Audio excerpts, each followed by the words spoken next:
গতকালকে যে আন্দোলনটা হয়েছিল সেখানে কোনো রকম এক্সট্রা কোনো ব্যানারে আন্দোলন হয়নি। সমস্ত মুসলিম যত সংগঠন ছিল সমস্ত সংগঠনের ব্যানারে সে আন্দোলনটা প্রায় 20টা সংগঠন যেখানে একত্রিত হয়েছে।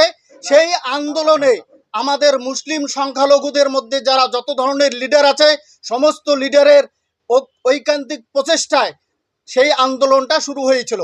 কিন্তু আন্দোলন হওয়ার প্রাক মুহূর্তে আমাদের সমস্ত লিডারগুলোকে অ্যারেস্ট করে নিয়ে যায় কলকাতা পুলিশ।